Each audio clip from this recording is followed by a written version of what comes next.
कहानी की शुरुआत में हम हेनरी नाम के एक हद से ज्यादा सीधे आदमी को देखते हैं जो एक टोल टैक्स बूथ पर अपनी नाइट शिफ्ट कर रहा था। उसके चेहरे से ऐसा लग रहा था मानो उसकी जिंदगी पूरी तरह से बेरंग चल रही हो। सुबह जब वो घर पहुंचा तो उसकी बीवी ने भी यही कहा कि अब तुम मुझसे प्यार नहीं करते ना, मुझे याद है जब तुम करते थे, सब कुछ बहुत अलग था। उनकी बातचीत चल ही रही थी कि तभी किसी ने बाहर से जोर से दरवाजा खटखटाया। जब हेनरी ने दरवाजा खोला तो दरवाजे पर उसका दोस्त एडी खड़ा था। उसके साथ ही जो नाम का एक आदमी भी था जिसकी हालत बहुत खराब लग रही है, जो बार बार उल्टियां करने लगा। डेबी एक नर्स है तो वो जो की मदद करने के लिए उसे अंदर ले आई। तभी एडी ने हेनरी से कहा कि भाई आज इसकी बास्केटबॉल टीम का मैच है, इसकी जगह तू खेल ले क्योंकि ये ऐसी हालत में तो नहीं खेल पाएगा। हेनरी ने मना करने की कोशिश तो की लेकिन एडी उसे अपने साथ जर्सी पहनाकर ले ही गया। हेनरी ने पूछा कि गेम कहाँ खेली जाएगी। एडी ने कहा ज्यादा दूर नहीं है यहाँ से, बस 15 मिनट लगेंगे। तभी एडी ने गाड़ी रोकने को कहा और ये कहकर चला गया कि हम बस थोड़ी देर में वापस आ जाएंगे, बस खाने पीने का कुछ सामान लेने जा रहे हैं, तू यहीं पे बैठा रहियो और गाड़ी चालू रखियो, ठीक है ना। तभी जाते जाते एडी और उसके दो और साथियों ने मास्क पहन लिए। बाकी दो लोगों को तो हेनरी जानता तक नहीं था। वो तीनों अपनी अपनी बंदूकें निकालकर बैंक में घुस गए। बेचारे हेनरी को तो अब तक आइडिया भी नहीं था कि एडी और उसके साथी यहाँ बैंक लूटने आए हैं और वो उनका ड्राइवर है। और तो और गाड़ी भी चोरी की थी, तार निकाल के स्टार्ट कर रखी थी। कुछ देर बाद ही वो लोग बैंक से निकलकर इधर उधर भागने लगे। इतने में वहाँ मौजूद एक गार्ड ने हेनरी को देख लिया।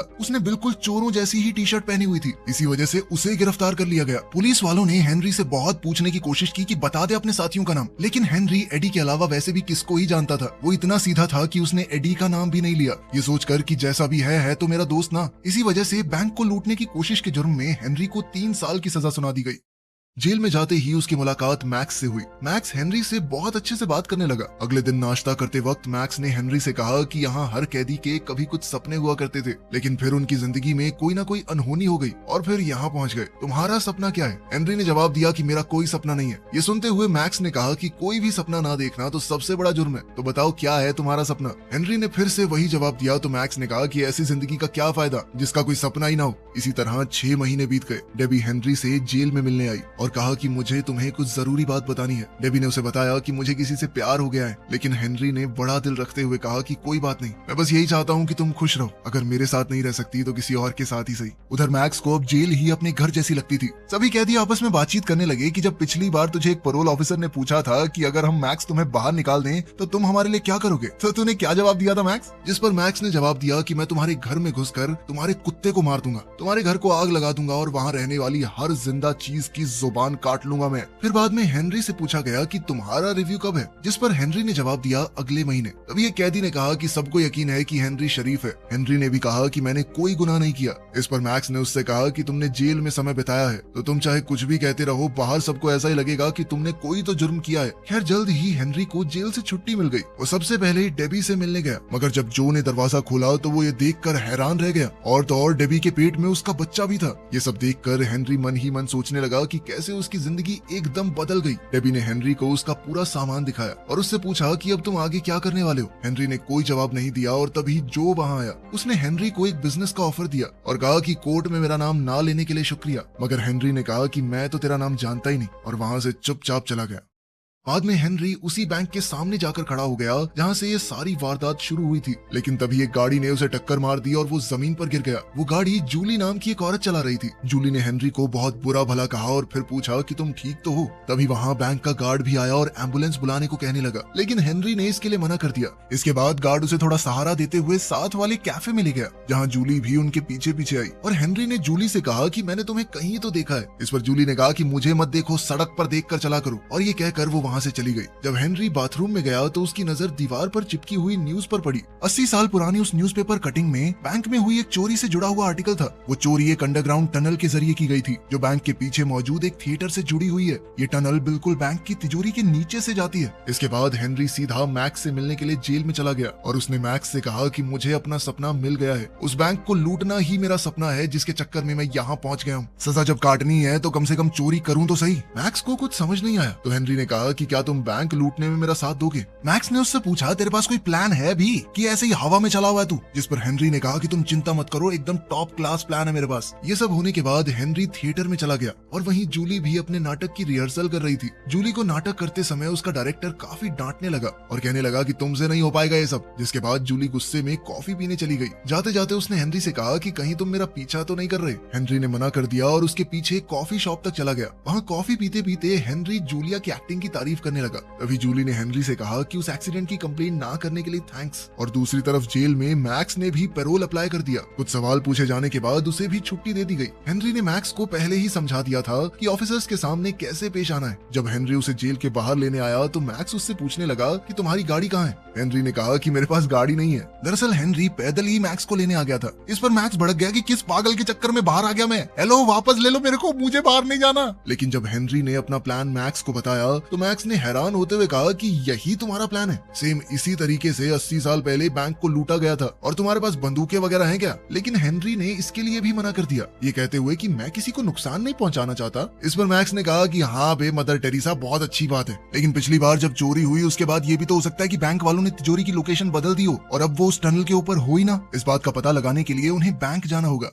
बैंक में जाकर वो वहाँ के असिस्टेंट मैनेजर से मिले। उन्हें अंदर जाते हुए बैंक के गार्ड ने बहुत ध्यान से देखा। मैक्स ने बैंक के असिस्टेंट मैनेजर से बातचीत करते हुए बड़ी ही चालाकी से ये बात कंफर्म कर ली कि जब से बैंक को बनाया गया है तब से उसकी तिजोरी को कभी भी अपनी जगह से हिलाया नहीं गया। उसने ये सब इतनी चालाकी से किया कि मैनेजर को घंटा शक नहीं हुआ, लेकिन गार्ड की नजर अब भी उनके ऊपर थी। इसके बाद दोनों उस टनल की जाँच करने के लिए थिएटर में गए। वहाँ जूलिया हेनरी को फिर से देखकर हैरान हो गई और इस बार तो मैक्स भी उसके साथ था। लेकिन तभी मैक्स बोल पड़ा कि जब मैं जवान था तो मैंने यहाँ बहुत सारे प्लेस किए हैं, मैं हेनरी को यही दिखाने यहाँ लाया हूँ। आपको कोई एतराज तो नहीं अगर मैं थिएटर को अंदर से देख लूं? अंदर जाते हुए जूली ने मैक्स से पूछा कि वो कौन कौन से नाटक यहाँ कर चुके हैं, तो मैक्स ने सीधा शेक्सपियर का नाम ले दिया। फिर मैक्स ने कहा कि मेरी यहाँ बहुत सी यादें हैं, तो मैं थिएटर का कोना कोना देखना चाहता हूँ, जिसके लिए मैक्स को परमिशन मिल भी गई। मैक्स के जाते ही जूली ने हेनरी से पूछा कि ये तुम्हारे पिता हैं क्या? जिस पर हेनरी ने जवाब दिया कि नहीं नहीं, अच्छा दोस्त है सिर्फ। दूसरी तरफ थिएटर का एक आदमी मैक्स को थिएटर दिखाते हुए टनल वाले दरवाजे के पास ले गया और मैक्स उसका जायजा लेने लगा। दूसरी तरफ जब जूलिया ने हेनरी से सवाल किया कि तुम क्या करते हो, तो हेनरी ने सीधा सीधा बता दिया कि मैं हाल ही में जेल से छूटा हूँ, अभी तो कुछ नहीं करता। जूलिया चौंक गई,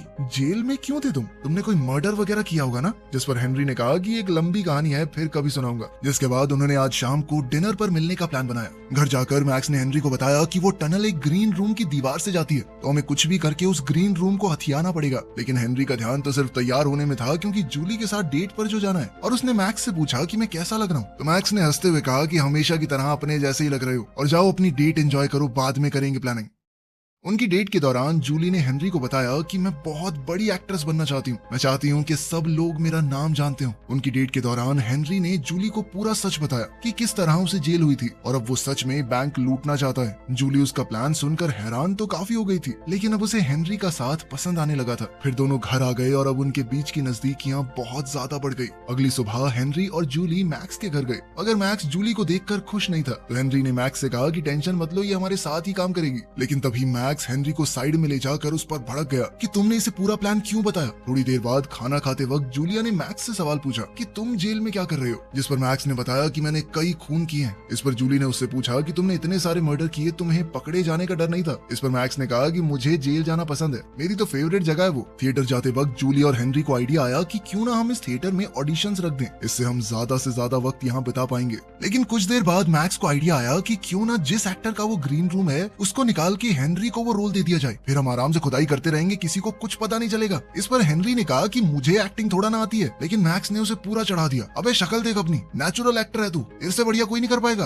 और वैसे भी ये तो लीड रोल है। कुछ देर बाद वो एक्टर खुद ब खुद प्ले छोड़कर चला गया, ये कहकर कि उसे बहुत बड़ी पिक्चर में काम मिल गया है, लेकिन असल में तो मैक्स ने उसे बेवकूफ बनाया था। जब ये बात जूली को पता चली तो वो बहुत गुस्सा हो गई। तुम लोग मेरा करियर खराब करके मानोगे क्या? हेनरी ने ऑडिशन दिया और वो सिलेक्ट भी हो गया। अब उन्हें और भी आसानी होगी अपना काम पूरा करने में, मगर उन्हें 1-2 दिन में ही एहसास हो गया कि ये टनल का काम 2 लोगों के बस की बात नहीं है, और उन्होंने जो को इस काम में शामिल करने का फैसला किया। बहुत समझाने के बाद जो इस काम को करने के लिए तैयार हो गया, लेकिन सुरंग देखते ही जो बोला कि ये सब करने की क्या जरूरत है, तुम सीधा बंदूक लेकर जाओ और चोरी कर लो। इस पर मैक्स ने जवाब दिया कि तेरी तरह बेवकूफों वाली चोरी नहीं करनी हमें। धीरे धीरे काम चलने लगा। इस काम के साथ साथ हेनरी अपने रोल के लिए भी काफी डेडिकेटेड था। हेनरी को अब सिर्फ पैसा नहीं चाहिए था, उसे जिंदगी में कुछ नया करना था। एक रात जब वो अपना काम करके घर जा रहे थे तो उस बैंक वाले गार्ड ने उन्हें रोक लिया, जिसने हेनरी को गिरफ्तार किया था। पुलिस वाले ने कहा कि तुम वही हो ना जो बैंक लूटने वालों के साथ था, और अब भी मैंने तुम्हें बैंक के पीछे से कई बार थिएटर जाते हुए देखा है, मैं इस बार कोई गड़बड़ नहीं होने दूंगा। हेनरी ने पुलिस वाले को अपने साथ चलने को कहा और फिर गाड़ी को एक शांत जगह पर ले गया। हेनरी ने उससे पूछा कि तुम चाहते क्या हो, तो फ्रैंक ने बताया कि हर महीने एक बार एक ट्रक हमारे साथी पार्टनर बैंक्स में जाता है, सारी करेंसी को लेकर एक जगह इकट्ठा करता है। इस बैंक की तिजोरी में उस वक्त 100 करोड़ से भी ज्यादा रुपए रखे होते हैं। कोई कोई बेवकूफ ही होगा जो बैंक को किसी और समय लूटने की कोशिश करेगा। मैं अंदर से तुम्हारा आदमी बनकर अलार्म सिस्टम में तुम्हारी मदद कर सकता हूँ। अगले दिन थिएटर में जूली के रोने वाले सीन के दौरान डायरेक्टर ने उससे कहा कि तुमने कभी किसी से प्यार नहीं किया ना, दिल नहीं टूटा तेरा कभी, यही तेरी दिक्कत है। बिना इस फीलिंग के तुम कभी एक महान एक्ट्रेस नहीं बन पाओगी। फिर 5 मिनट का ब्रेक हो गया। जूली बाथरूम में जाकर रोने लगी। हेनरी ने पूछा कि तुम ठीक तो हो ना? तभी जूली फूट फूट कर रोने लगी। उसने कहा कि हाँ, नहीं हुआ मुझे कभी किसी से प्यार, क्या करूं मैं, लेकिन एक्ट्रेस तो मुझे बनना है ना। इस पर हेनरी ने कहा कि तुम प्यार करती हो मुझसे, बस तुम्हें भी पता नहीं है, और मुझे यकीन है कि तुम बहुत बड़ी एक्ट्रेस बनोगी। फिर दोनों ने आगे बढ़कर एक दूसरे को चूम लिया। रात को मैक्स और हेनरी चोरी का प्लान तैयार कर रहे थे, तभी दरवाजे पर नॉक हुआ। हेनरी ने जैसे ही दरवाजा खोला तो उसने देखा कि जो और एडी खड़े थे। जो को देखकर ऐसा लग रहा था मानो उसकी छिताई की गई हो। तभी एडी ने हेनरी से कहा कि जो ने मुझे सब कुछ बता दिया है और अब मैं भी तुम्हारे प्लान में शामिल हूँ। लेकिन मैक्स को एडी बिल्कुल पसंद नहीं आया। उसने हेनरी से पूछा, कौन है नमूना? एडी कहने लगा कि मुझे सब कुछ पता है, इसीलिए अब तुम्हारे पास कोई चारा नहीं है। मैक्स ने दोबारा पूछा कि कोई मुझे बताएगा ये उल्लू का पट्टा है कौन? लेकिन एडी तिल मिलाकर कहने लगा कि मैं इस प्लान में अंदर हूँ और तू बाहर बुड्ढे। मैक्स ने उसे सीधे तौर पर वहाँ से जाने के लिए कहा, लेकिन एडी ने मैक्स को दोबारा से बुड्ढा कहकर चिढ़ाया। तो इस बार मैक्स को गुस्सा आ गया, तो वो एडी की तरफ उसे मारने के लिए बढ़ने लगा, लेकिन हेनरी ने जैसे तैसे बीच बचाव किया।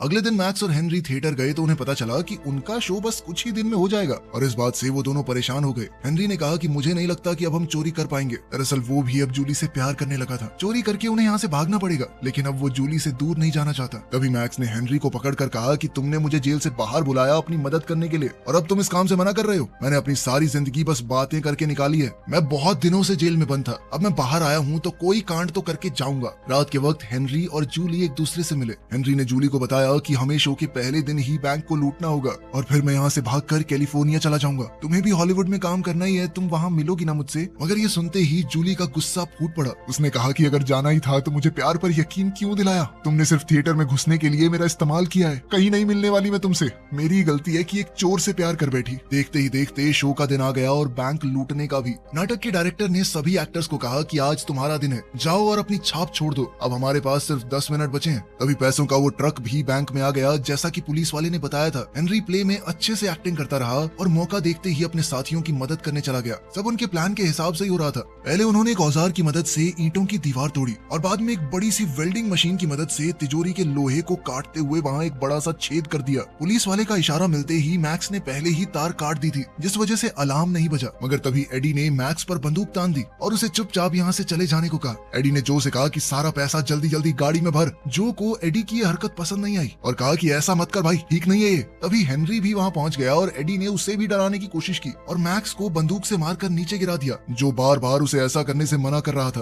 तभी मैक्स ने एडी के हाथ से बंदूक छीनकर उसे पीटना शुरू कर दिया। इस सब के दौरान गोली चल गई जो हेनरी की टांग को छूते हुए चली गई। उधर थिएटर में हेनरी का सीन आने वाला था, तो जल्दी से जैसे तैसे थोड़ा लंगड़ाते हुए अपना सीन करने निकल गया। ऊपर एडी को बढ़िया तरीके से पीटने के बाद मैक्स ने उसके हाथ पांव और मुंह बांध दिए और थोड़ी देर बाद हेनरी, मैक्स और जो सारा पैसा लेकर वहाँ से रफू चक्कर हो गए। हेनरी अचानक से गाड़ी रोकने को कहने लगा। जो और मैक्स को समझ नहीं आया कि वो ऐसा क्यों कर रहा है। उन्होंने गाड़ी रोक भी दी। हेनरी ने उन्हें ये कहकर भाग जाने को कहा कि मैं तुम्हें बाद में मिलूंगा। जब जो ने मैक्स से पूछा कि ये कहाँ गया है, तो मैक्स ने जवाब दिया कि भाड़ में जाने दो इसे, तुम बस गाड़ी चलाओ। हेनरी भागते हुए वापस थिएटर में पहुंचा। जूलिया स्टेज पर एक्टिंग कर रही थी, तभी हेनरी थोड़ा लंगड़ाते हुए जल्दी से स्टेज पर चढ़ गया। उसने जूलिया से कहा कि मैं तुमसे दूर नहीं जा सकता, मैं तुमसे सच में प्यार करता हूँ और तुम्हारे बिना नहीं रह पाऊंगा। उधर नाटक में भी ऐसा ही कुछ चल रहा था, तो ऑडियंस को लगा कि वाह, ये लोग तो कुछ अलग कर रहे हैं, क्या सीन है। और वो सभी लोग जूलिया के हाँ बोलने का वेट करने लगे। अभी डायरेक्टर ने भी सारी लाइटें थोड़ी डिम कर दी और जूलिया को हाँ बोलने को कहा। अब जूलिया को भी यकीन हो गया था कि हेनरी सच में उससे प्यार करता है, और एक लंबे सन्नाटे के बाद जूलिया ने हाँ तो नहीं कहा, लेकिन उसके चेहरे के हाव भाव ने सब कुछ जाहिर कर दिया। चलो, आखिर में हीरो को हीरोइन मिल गई, पैसा तो वो ले ही लेगा।